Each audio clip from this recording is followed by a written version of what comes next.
It's time for the news. In today's top stories, the President of the Republic, Abdelmajid Tebboune, has appointed Mr. Nadir Al-Arbawi as Prime Minister in replacement of Mr. Ayman bin Abd al-Rahman. As the Israeli army has intensified its airstrikes on Gaza, Arab and Muslim leaders are meeting in Riyadh, Saudi Arabia as part of an emergency meeting of the Arab League and the Islamic Cooperation Council. The Palestinian President Mahmoud Abbas urged today the UN Security Council to assume its responsibilities and immediately put an end to the brutal Israeli aggression on Gaza and the rest of Palestine, reiterating his calls for a needed international protection for the Palestinian people.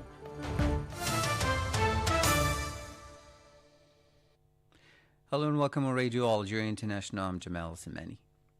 As the Israeli army has intensified its airstrikes on Gaza, Arab and Muslim leaders are meeting in Riyadh, Saudi Arabia as part of an emergency meeting of the Arab League and the Islamic Cooperation Council. Miriam Barshi has the details. As the Israeli army has intensified its airstrikes on Gaza, Arab and Muslim leaders are meeting in Riyadh, Saudi Arabia as part of an emergency meeting of the Arab League and the Islamic Cooperation Council. The Saudi Foreign Ministry said the decision to convene a joint meeting for the two organizations stresses the necessity to reach a collective and a unified position to express the Arab and Muslim will regarding the unprecedented and serious situation prevailing in Gaza. Earlier, the Deputy Secretary General of the Arab League pointed out that the Arab organization would examine how to secure on the international scene and support to Palestine and its population, an end to the acts of aggression, condemn Israel's occupation, and to hold it responsible for its crimes. In this respect, France once again called for a humanitarian ceasefire and urged Israel to stop its bombardments that claims lives daily.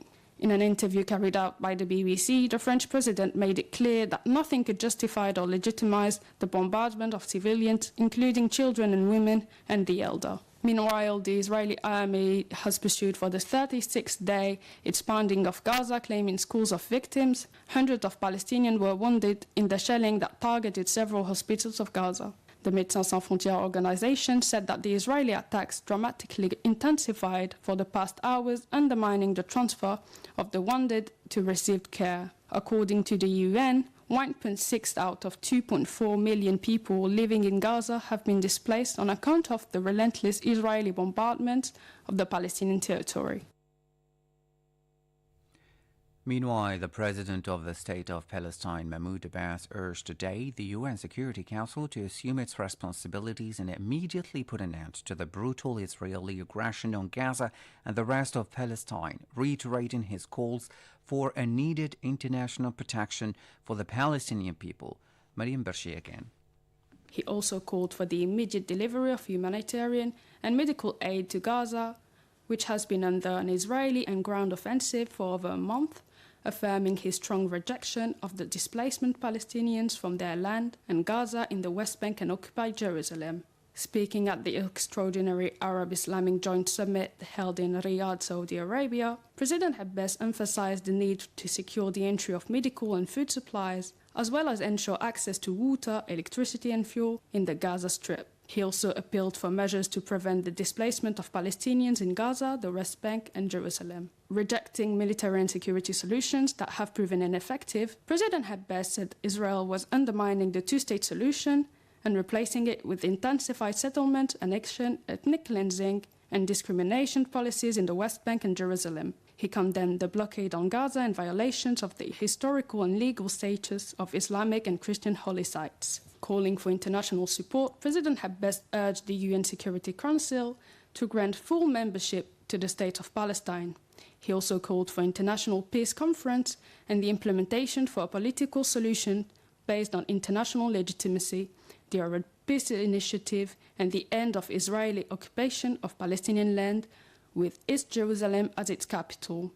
The president called for resolving the Palestinian refugee issue in accordance with the UN Resolution 194, demanding international guarantees and a timetable for implementation of this solution. He affirmed the commitment of the State of Palestine and the Palestine Liberation Organization, the sole legitimate representative of the Palestinian people, to this such approach. The President also appealed for the mobilization of international support to enable the Palestinian institutions to continue their duties, including the reconstruction of Gaza. The Speaker of the United Nations Secretary-General Stefan Dujarric has said that the UN is ready to seriously increase the volume of humanitarian aid in the Gaza Strip. However, this requires the opening of additional border posts. He stressed that the UN was concerned by the current system, as lorries have to travel for 2 hours to the south to go through controls, then have to drive 2 hours back to the Rafah border post. Mr. Dujarric speaking. Turning to Gaza on the situation there, our colleagues at the UN Office for the Coordination of Humanitarian Affairs tell us that people continue to flee southward. More than 50,000 people fled yesterday on foot or on various other modes of transportation, including donkey carts.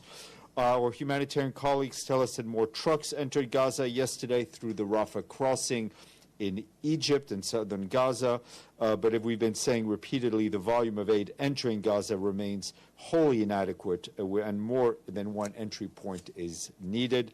Yesterday, 65 trucks came in carrying food, medicine, health supplies, bottled water, blankets, and hygiene products, as well as 7 ambulances. This brings the total number of trucks that have entered Gaza since the 21st to 821. There continues to be damage to health facilities, and they continue also to be impacted by the lack of fuel, with some being forced to close surgical wards and oxygen generation plants. Dujarric added that such a process requires the ongoing of useful additional border posts. The funneling transport of humanitarian aid to Gaza started 2 weeks after the beginning of the Israeli aggression. The permanent representative of Russia to the United Nations, Vasily Nebensia, has indicated that there is no safe zone in Gaza. Why? The relentless bombardments of the occupying forces on the Israeli aggression against the Palestinians continued for the 37th day. Addressing a meeting of the UN Security Council on the Middle East situation, the Russian diplomat added that the deliberate strikes on civilian installations constitute an obvious violation of international human rights. The Russian representative declared earlier that it was not the appropriate moment to discuss what will happen to Gaza, and the time has come to declare a ceasefire to preserve civilian lives who have been killed at a large scale. Meanwhile, the World Health Organization Director General Tedros Adhanom Ghebreyesus has warned the United Nations Security Council that nowhere and no one is safe, adding that a child is killed every 10 minutes in the Gaza Strip. The situation on the ground is impossible to describe. Hospital corridors crammed with the injured, the sick, the dying, morgues overflowing, surgery without anesthesia, tens of thousands of displaced people sheltering at hospitals, families crammed into overcrowded schools, desperate for food and water. More than 10,800 people have now been killed in Gaza, almost 70% of them women and children. On average, a child is killed every 10 minutes in Gaza. 1.5 million people have been displaced and are looking for shelter anywhere they can find it, but nowhere and no one is safe. Ghebreyesus said that WHO members on the ground, along with UN workers, are exhausted due to the ongoing dire humanitarian situation and the constant Israel strikes on health facilities. As more and more people move to a smaller and smaller space, overcrowding is increasing the risks of outbreaks of diarrheal and respiratory disease and skin infections. Of course, WHO is on the ground in Gaza, alongside our partners, to support health workers who are physically and mentally exhausted and are doing their best in an unimaginable conditions. In addition to caring for the 27,000 people who are wounded, many of them with life-threatening injuries, they're trying to manage the regular health needs of more than 2 million people. More than 180 women give birth in Gaza every single day.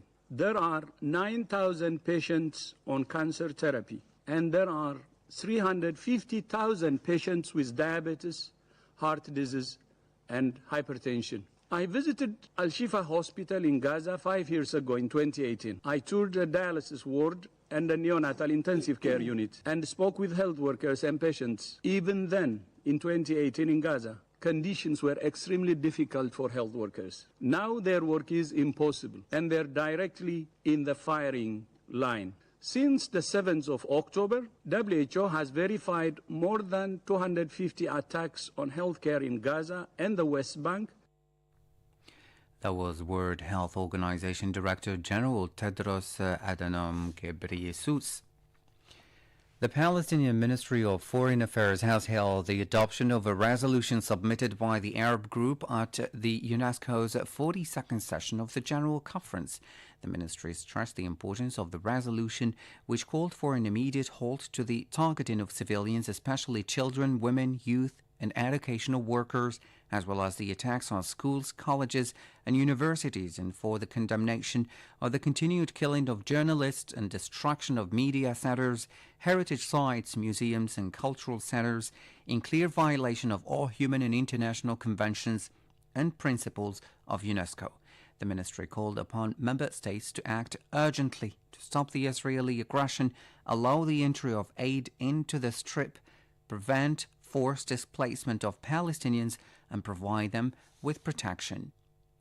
This came as hundreds of people are rallying today in London to express support to the Palestinians facing unprecedented Israeli attacks on the Gaza Strip.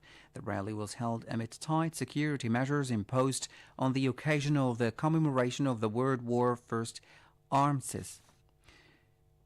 Now back to Algeria. The President of the Republic, Abdelmajid Tebboune, has appointed Mr. Al-Nadir Al-Arbawi as Prime Minister in replacement of Mr. Ayman bin Abdurrahman.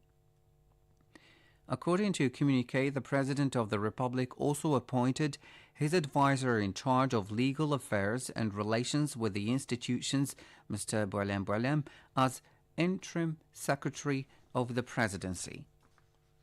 In other news, the Minister of Energy and Mines, Mohamed Arqab, has laid the foundation stone for the Tel Hamza Amizur zinc deposit project in the eastern province of Bijaya. Next is an interview on the project conducted by Mohamed Khatil.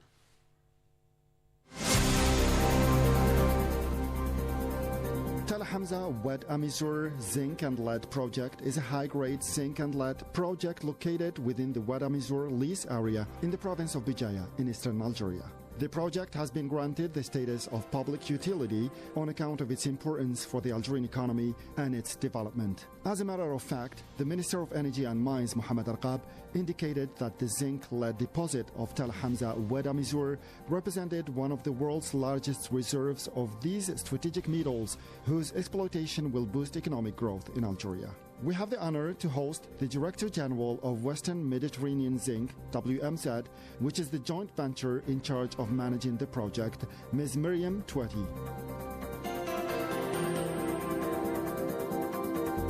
Ms. Touati, hello and welcome to Radio Algeria International. Thank you. First of all, could you please give us a small overview of the Tel Hamza Wad Amizur Zinc and Lead project, how it started and who started it?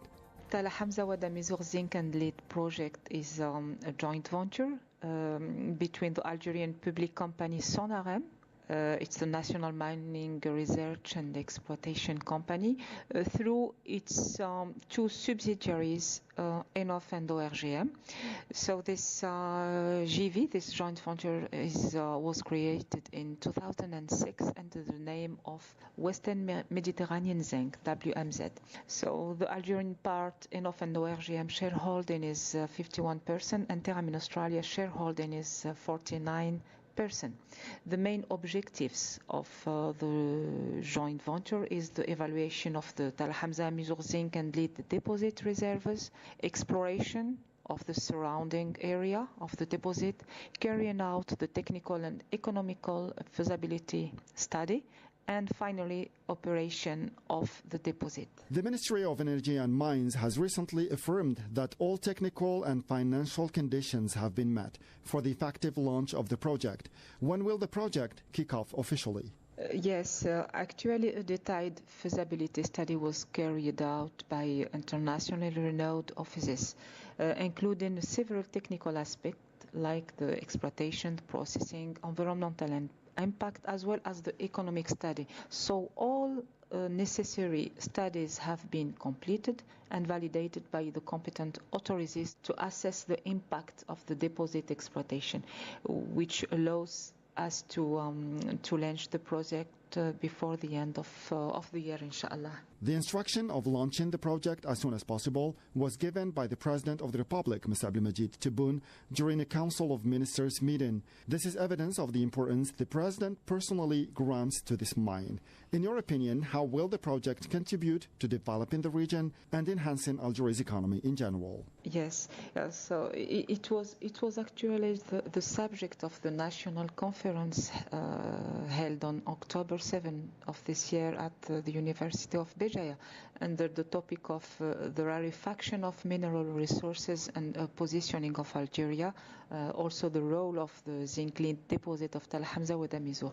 So the increased global demand for metals and associated products in many industrial sectors had led the rarefaction of some of them, making access to these metal a direct issue on international markets. Hence, certainly the need to put in place proactive solution in the field of research, prospecting and exploitation to ensure their availability and meet local demand while reinforce Algeria's share in the global market. So the zinc and lead mine project, with its 53 million of tons of resources and exploitable reserves of 34 million tons for a production of 2 million tons per year, meet this local need and yes, certainly reinforce the share of our country in the world market, without forgetting, of course, the local advantages like the creation of more than 700 direct jobs and 4,000 indirect jobs for the benefits of the university graduates, vocational training centers, and also the young people in the region.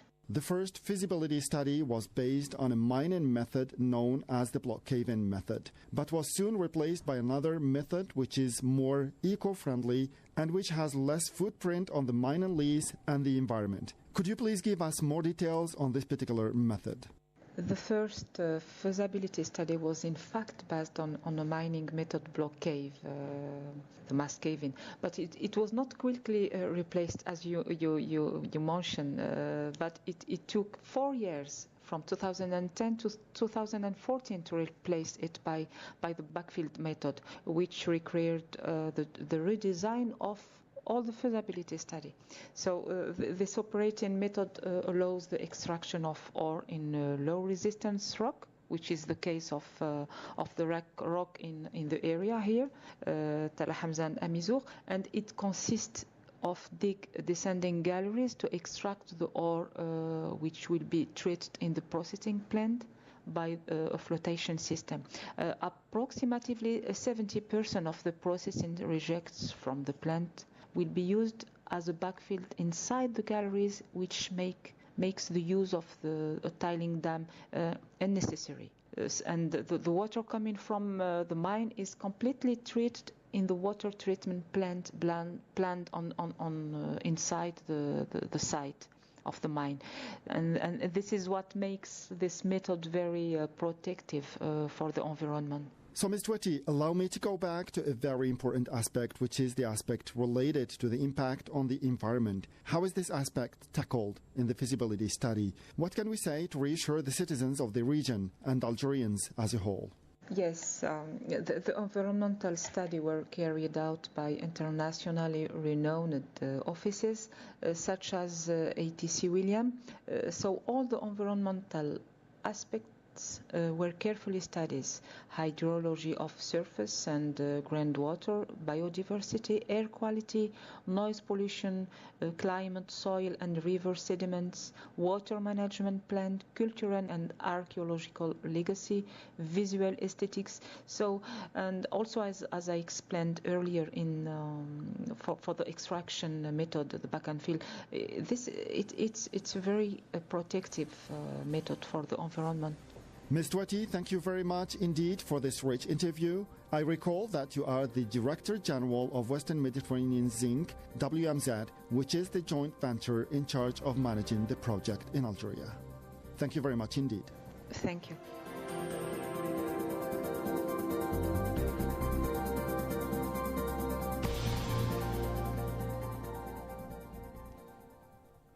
You're still listening to Radio Algeria International. Today, the 11th of November, we commemorate the death of the former president of the State of Palestine, Yasser Arafat, 19 years later. Here's a program highlighting his life and efforts, which he entirely dedicated to the Palestinian issue.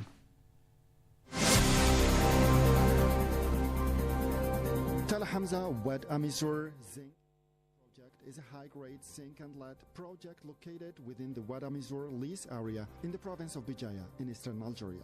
The project has been granted the status of public utility on account of its importance for the Algerian economy and its development. As a matter of fact, the Minister of Energy and Mines, Mohamed Arqab, indicated that the zinc lead deposit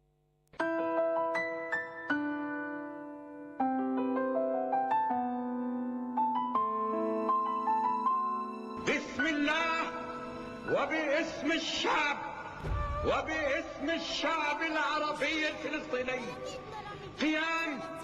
قيام دولة فلسطين ولا حاملين شيء وبطخهم. احنا هنا لا في اكل ولا مي ولا شرب ولا شيء. احنا هنا مرميين. هذه حياتي. هذا حصار. هذا اكبر حصار. هذا اعظم حصار. Mohammed Abdelraouf Arafat al-Qudwa al-Husseini, known as Yasser Arafat, was born on 24 August 1929 in Cairo. His father was a Palestinian textile merchant and his mother belonged to an old Palestinian family in the city of Al-Quds. She died when Yasser Arafat was 5 years old, and he was then sent to live with his maternal uncle in Al-Quds, the capital of the then British Mandate of Palestine. He graduated from Cairo University Faculty of Engineering in 1956. He has revealed little about his childhood, but one of his earliest memories is of British soldiers breaking into his uncle's house after midnight, beating members of his family and smashing furniture. Yasser Arafat was named chairman of the Palestine Liberation Organization 40 years later. From this post, he was at the forefront of years of violence, border disputes, and the Palestinian Liberation Movement. Arafat signed a self-governing pact with the Zionist entity in 1991 and the Madrid Conference, and together with Israeli leaders made several attempts of lasting peace soon after, notably through the Oslo Accords of 1993 and the Camp David Summit of 2000. Stemming from the Oslo Accords, Arafat won the Nobel Peace Prize, but the terms were never implemented. Arafat ceded his PLO chairman post in 2003. In Cairo, while still a teenager, Arafat began smuggling weapons to Palestine to be used against the Jewish and British settlers, the latter of which had an administrative role in the Palestinian lands. Playing a part that he would inhabit his entire life, Arafat fought against the Jews during the 1948 Arab-Israeli War, which resulted in the establishment of the so-called State of Israel when the Jews prevailed. In 1958, Arafat and some associates founded Al-Fatah, which is a resistance movement against the Zionist occupier. By mid-60s, the group had congealed enough that Arafat left Kuwait, becoming a full-time revolutionary and staging raids into Israel. 1964 was a seminal year for Arafat, marking the founding of the Palestine Liberation Organization, PLO, which brought together a number of groups working towards a free Palestinian state. He then became the chairman of the PLO Executive Committee in 1969. On November 15, 1988, Arafat declared at a meeting of the Palestinian National Council, the Palestinian Parliament in exile, which convened in the Algerian capital Algiers, the proclamation of the independent state of Palestine on the 1967 borders with East Al-Quds as its capital. With this declaration, which was a turning point in the history of the Palestinian National Liberation Movement, the Palestine Liberation Organization PLO confirmed Palestinian acceptance of the two-state solution for the decades-long Palestinian-Israeli conflict. It also led to Arab, Islamic, and world recognition of the state of Palestine as declared in Algiers. وممارسة من الشعب العربي الفلسطيني لحقه في تقرير المصير. In implementation of the rights of the Arab Palestinian people to self-determination and political independence and the sovereignty of their land, the National Council declares on the name of God and on the name of the Arab Palestinian people the establishment of the State of Palestine on our land with the Holy Al-Quds as its capital. قيام دولة فلسطين فوق أرضنا الفلسطينية فوق أرضنا الفلسطينية وعاصمتها القدس الشريف. The late president of the Palestinian Authority, Yasser Arafat, died in November 2004 in the French hospital of Percy, 1 month after having experienced a sudden onset of severe symptoms, which were followed by multiple organ failure. His widow said that he was poisoned to death with radioactive polonium after receiving the results of Swiss forensic tests on her husband's corpse. A team of experts, including from Lausanne University Hospital's Institute of Radiation Physics, opened Arafat's grave in the West Bank city of Ramallah and took samples from his body to seek evidence of alleged poisoning. بكتب بدمي حبك يا بلادي بكتب بدمي يا فلسطيني عني زرالك يا فلسطيني لا